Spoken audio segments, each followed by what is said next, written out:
Welcome to Still Kicking with Billy Hauer, where we seek not just facts and truth, but wisdom. And I am your host, Billy Hauer, and as you can see, I'm still kicking. On this Tuesday, June 20th, 2017, and today I want to talk about wisdom. Wisdom. When I think about a word, a good place to start is its opposite, or what it is most not. That's not grammatically correct, I'm sure, but that's such as it is. To me, the opposite of wisdom might be hysteria. I picture a wise person as calm, and a hysterical person not so wise. All right, but I consulted my Oxford English dictionaries, which I bought and love, and they're huge, and every time I pull one down from the shelf, I almost get a hernia, so I have to use my knees and my thighs to carry it. But they say wisdom is, the first definition anyway, a capacity of judging rightly in matters relating to life and conduct. Soundness of judgment in the choice of means and ends. And then down a bit, the Oxford English Dictionary is huge, and each word gets usually a page or more. Wisdom has a couple of pages, I think. But number 4 was, I figured this was a definition of what wisdom is at the very least, sanity and reason. So there you have it. I think that wise people make good choices, ones that work for them and those around them. Hysterical people are usually selfish, but somehow they manage to make choices that diminish or hurt themselves and those around them. At this time in history, our elites, our leaders, are in a state of hysterical rage, except seemingly for their target of all this rage, President Donald Trump. He seems to be the only leader who is calm right now. As his cabinet, I might add. We all possess wisdom.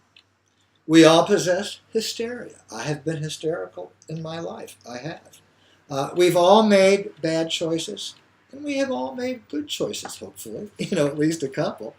The Republicans certainly did obstruct Barack Obama.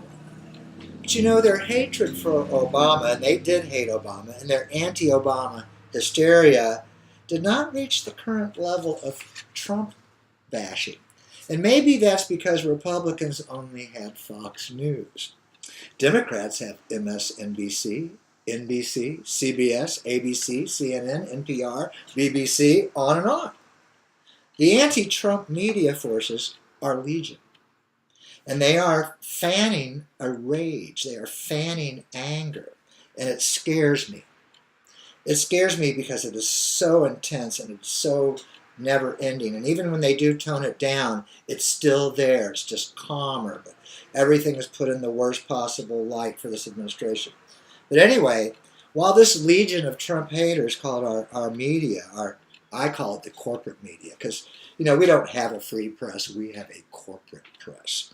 And anyway, while that press is focused on the Russia-Trump conspiracies and all that fantasy, the Republicans and Trump are moving forward with health care, with taxes, and with trade, very impressively, I might add. And we're going to talk about that later. But in the light of all this anti-Trumpism, it does seem quite unwise that while they're focusing on Russia, Trump is doing things for America. And that will serve him well in the next election. But more unwise than their hysterical Russian fantasies is their hatred, is their rage.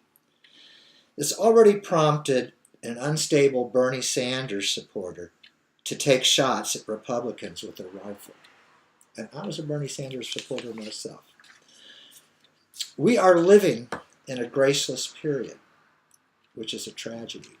And yes, I do think that the media have a lot of responsibility for the shooting at the Congressional Republican baseball practice.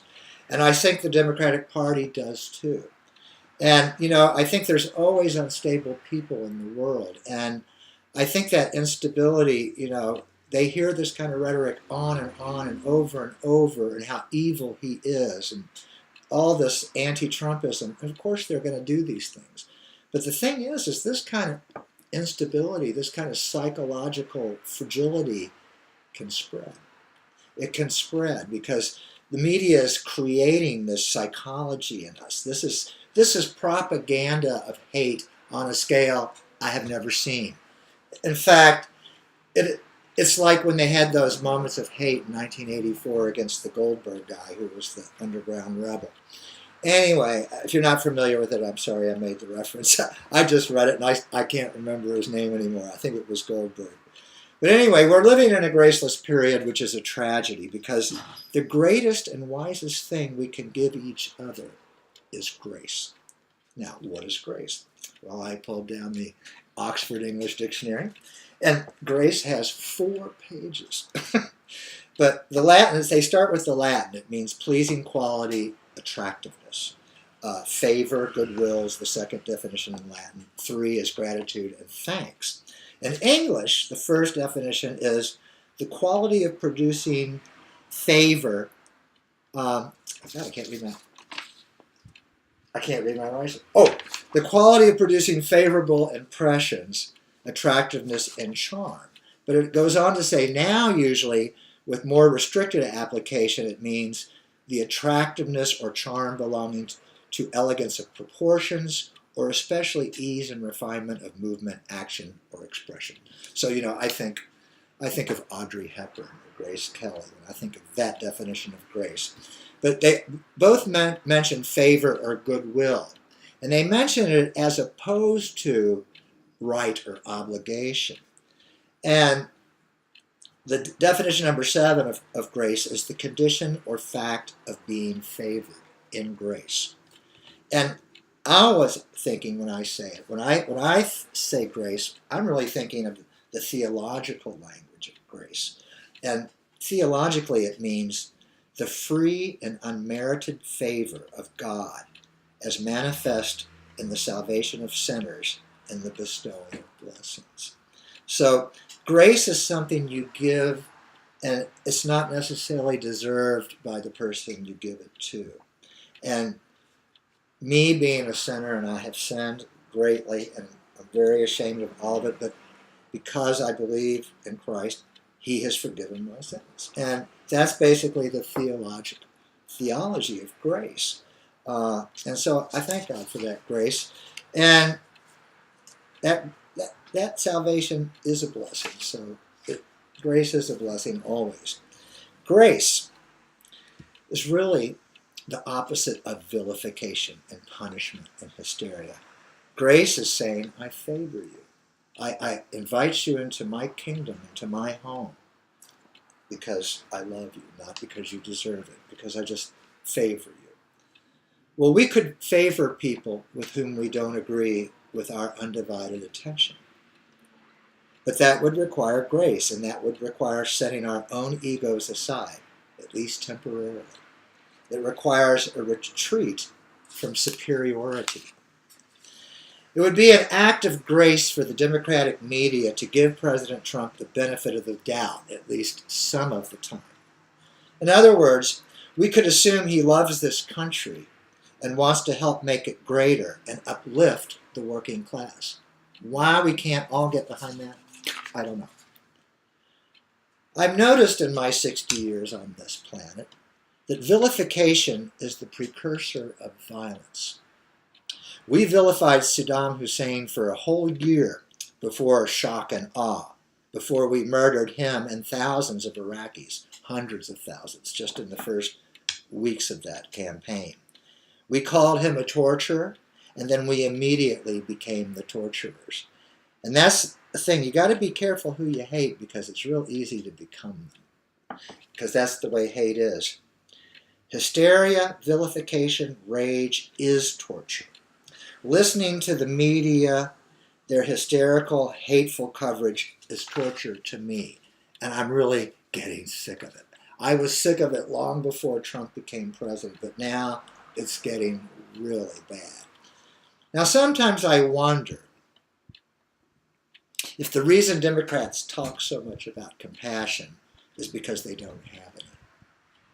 At least not for Mr. Trump and the hardworking Americans who voted for him. The Russians didn't cause Democrats to lose this election. Arrogance, elitism, vilification of Trump's supporters is the real reason the Democrats lost. Lack of a message beyond that was also crucial to Hillary's loss. But the biggest reason for her loss was her obvious sense of entitlement, hence the arrogance, the elitism, and the vilification. She really thought she could insult half of the country and win. Talk about entitlement. You know, it seems to me that the Democrats are too proud and sure of their superiority to admit this. So we have these numerous Russian investigations. And I must say, it is very unwise, and it is very, very graceless. If the Democrats don't wise up, we can expect more of the same, vilification and the violence that follows. Hate wants to hurt. Democrats are hurting themselves more than they hurt Trump and his supporters.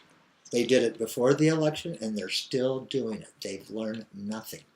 Every time they stomped on Trump during the election, it made him stronger. It made his supporters love him more. And it proved what Trump was saying about the media, that they weren't fair. And they're still proving what Trump is saying about the media, that they're not fair. They're not even trying to seem fair. You know, and these media people who are being so unfair are highly paid. They're very highly paid. And you would think the least they could do for all that money is not lead us down this hateful path, down this negative, nihilistic, horrible, bad sportsman path that they've been on. They should cover this man fairly, just like they would have Obama or Clinton or any of the others before him. The media and the Democrats are so extremely unwise. Before and after the election, I'd be surprised if Democrats occupy the White House again anytime soon. Astonishingly bad sportsmanship does not lead to the ultimate violence, civil war. We are not immune to civil war. We've already had one. We are headed in that direction. We all need to get in touch with our humility and hear each other and have a true dialogue. And I believe that dialogue needs to be about these trade deals and the way this economy is structured, because it is not working for most Americans by far. And I think that Trump's election is all the proof you need of that fact. We need to find our wisdom and extend grace to our fellow American citizens. Vilification, hysterical rage, arrogance, elitism never ends well.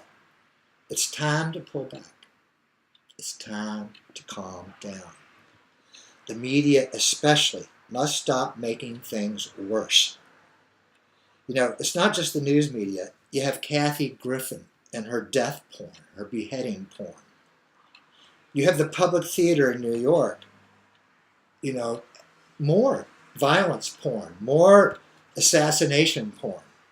You have Stephen Colbert, who said something I cannot even repeat. I will not repeat on my show. And I've said things like this, and bad things, but you know, Stephen Colbert is rich. He should grow up. He should show some more grace.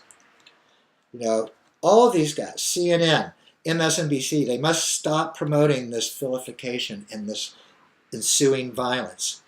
Hate talk leads to hate crimes, like we saw on the baseball diamond this week. So let's wise up and respect each other. Let's wise up and respect democracy. You'll have another chance at power in less than 4 years, Democrats. So quit moping and being vindictive. Let's wise up and extend grace to each other.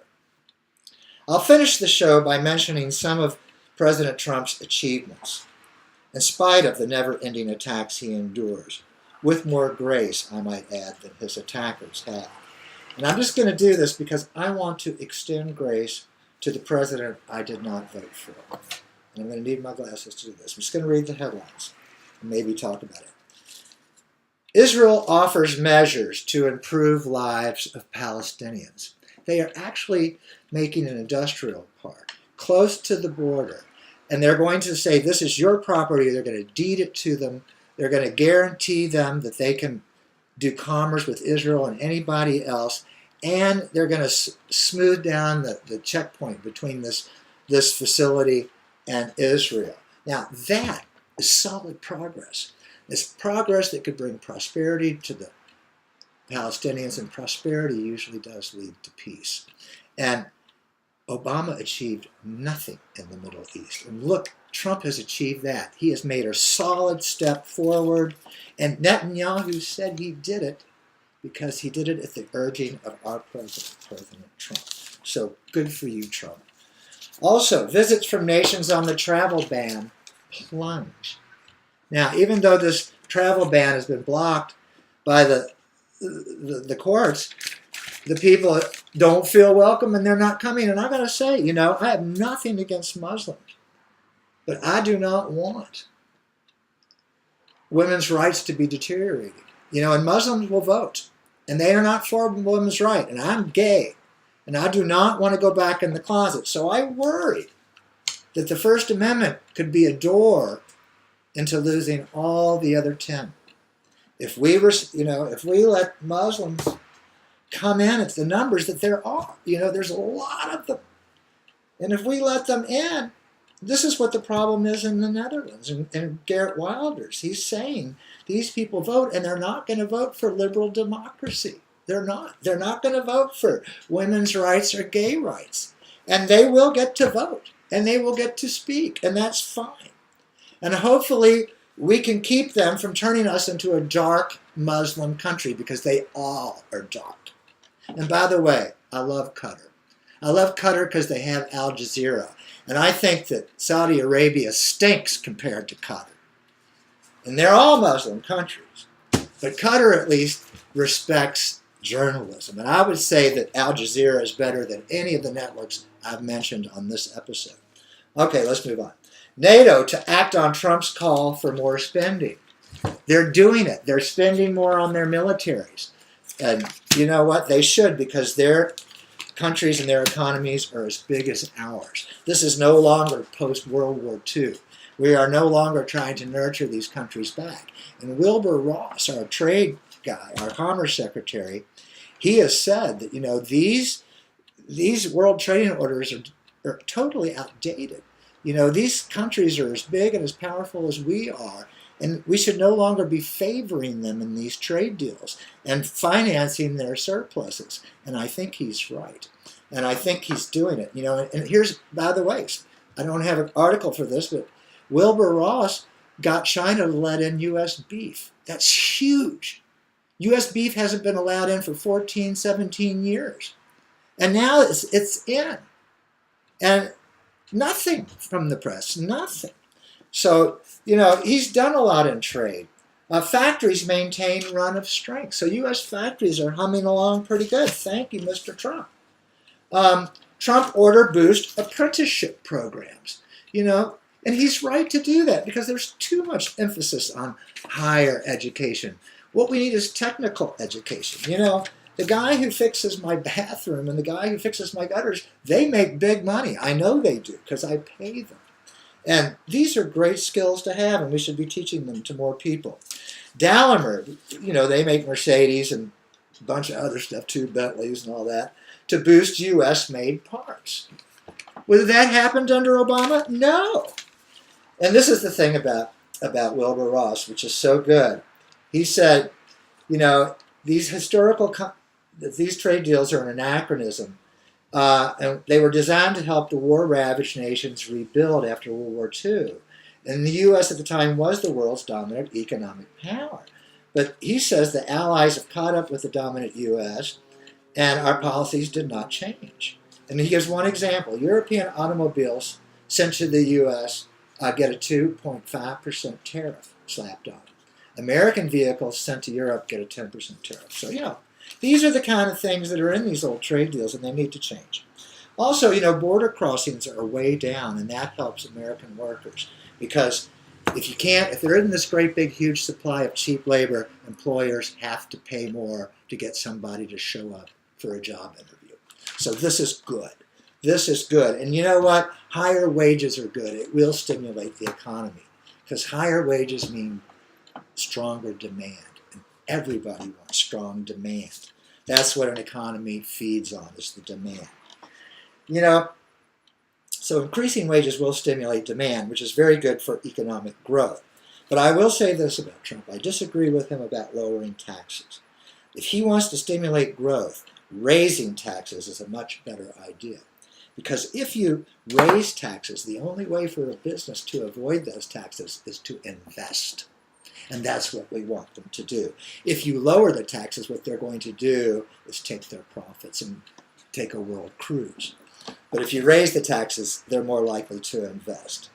So the only way to avoid those higher taxes is to invest. And it might also help lower the $20 trillion debt that this country carries and that these taxpayers are responsible for. So, grace. Thanks for watching Still Kicking with Billy Hauer. We'll be back next Tuesday. That is, if I'm still kicking. Oh, we won't be back next Tuesday. He's giving me the thing. Evidently, when will we be back? You can talk. A week after that. A week after that. Okay, we're going to skip a Tuesday because Pete has some plans that he's yet to tell me of or that I've forgotten about. So I'm sorry. We won't be back next Tuesday, but we'll be back the following Tuesday. So I guess I will take a little vacation, and won't that be a grace note? Well, I like writing the show, don't get me wrong, and I love being on here, and I hope it helps somebody make sense of it all. But thanks for watching Still Kicking with Billy Hauer, and we will be back a week from Tuesday, that is, if I'm still kicking. 2 weeks is a long time. Anything can happen. So be wise, my fellow Americans, my fellow humans. Live up, be free, and remember, wise or unwise, I love you.